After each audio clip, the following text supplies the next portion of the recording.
Hello, my name is Parker, and I will be showing off a little bit about what I've done for the suppliers database. So, first we'll start with clearing our database entirely, and then we will create our database, and then we will load our database. I'm assuming that you already have your SQL database set up, as you can do it any way, but I'll go ahead and show off what I have, and then I'm just loading data into it. Okay, now we can jump into the code. So basically, I am using Express.js with Node, and we're going to serve up static HTML pages. Okay, so I have set up here a README, and basically, you will need Node.js and npm, and we're going to assume that you already have your SQL server made and created. So once you've installed those and you've reset your PC and everything, you can now come back and go ahead and copy all of our files in. And then we can npm install, and this will install all dependencies needed. For this project, we're only using MySQL 2 and Express, but they will be up to date. Then you'll need to go into index.js and update the database configuration. So currently the database configuration, the password and the username are probably going to be different. Maybe the database name as well. So we can go ahead and go to index, and we'll see that that portion is here. I have created a random password. This is the name for the database that I've had before, and the database name is root for me. And then we can go and make sure that our database has all its tables, which I did that already at the very start. And then we should be able to now run. Now before that, I already have it going right now. So I have this down here to help because we'll need to do a fresh. So we can do npm start, which we see a couple things here that were connected to the database, and we're running on localhost 3000, which is great. So we're going to go ahead and open up. So you see I've already had a previous one here. We're going to go ahead and refresh, and we'll see that it will go ahead and go back. So this is what it currently looks like. Just very simple CSS, very simple HTML. So we'll go into our code first and then explore that. So we're using Express, which means that basically we're going to be on port 3000, and we're just going to connect to our database, try and make sure that we have no errors. If we do, we're going to display them down here. And then it immediately gets into the routes, which basically are how we're going to insert the information that we wanted. So we're doing posts. Pretty much, I think all of them are going to be post methods. So we're going to post. We will want to get for our suppliers, but then we'll post again. And then, of course, we'll need to get the HTML page and then listen on the port. But we'll go back up to Route 1. So basically I'm using MySQL 2, so we'll set up a query, which will have our main query with the values that we'll insert here, and then wait for an error and a result. So if we do have an error, we will go ahead and say, hey, there's an error happening, success has failed. Otherwise, we'll say, hey, it's true, and it's successfully inserted. Then pretty much the same thing for Route 2. So basically, we're going to say, hey, if it's failed, and if it's true, then it's true. For Route 3, we need to increase the status of each supplier by 10%. So we can update the supplier status times 1.110. And we can we're waiting for like an update error, like that's the main concern here.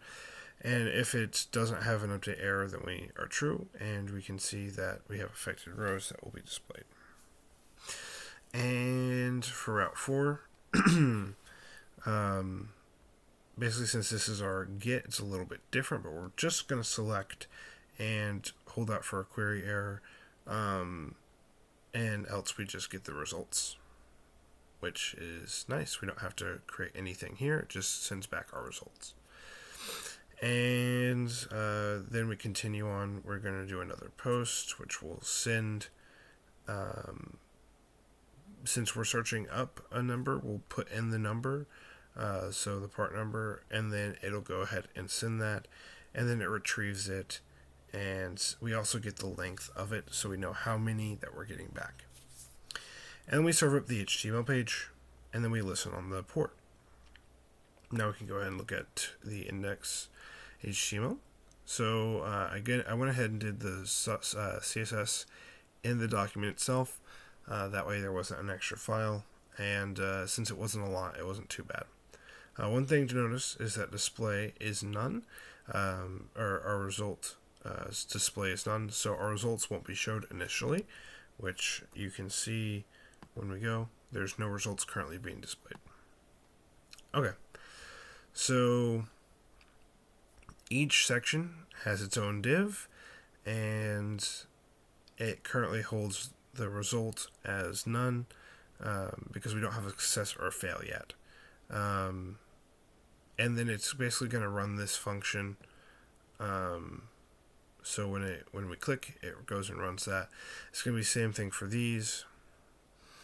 And then this is going to be like the same thing, except that we have like a table instead.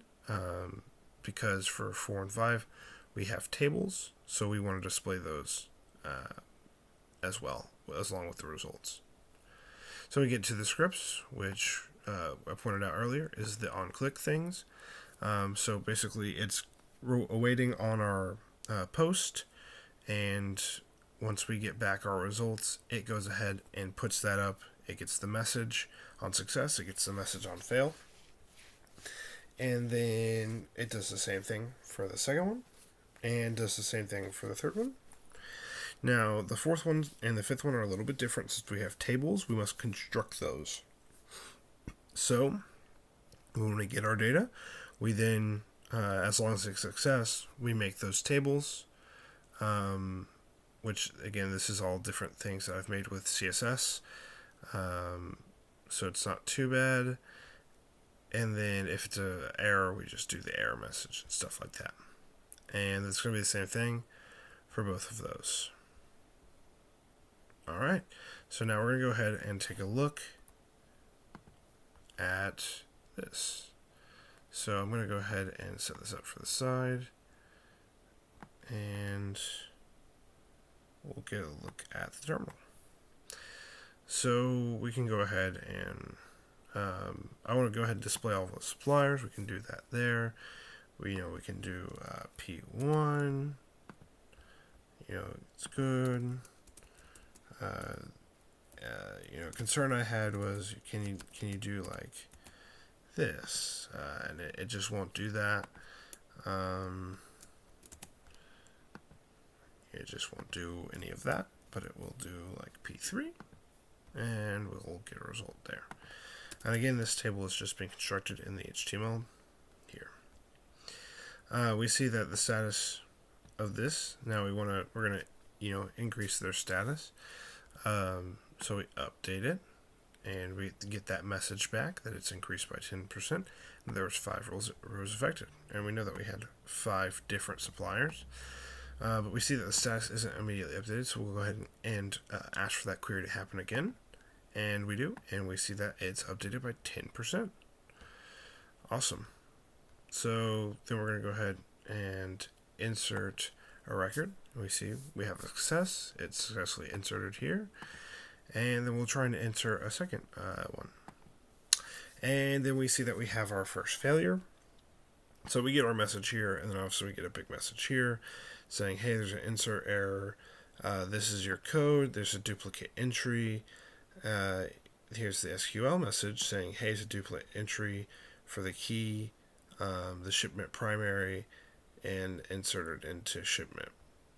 Therefore, we can't successfully compute this one, and even if we try it again and again and again, it's always going to give us the same thing. So we can see whenever we click these, now we get a fail on the second time. We can update this over and over again and see that whenever we do so, it keeps this updated. Now if we Control C, we see that this no longer responds. We can go ahead and start it up again, and we'll see that our data is still supplied here, and that we could still affect it if we want. We see that we can't insert any more data. And if we go ahead and increase, it will continue to increase. And that is all I got. Thank you.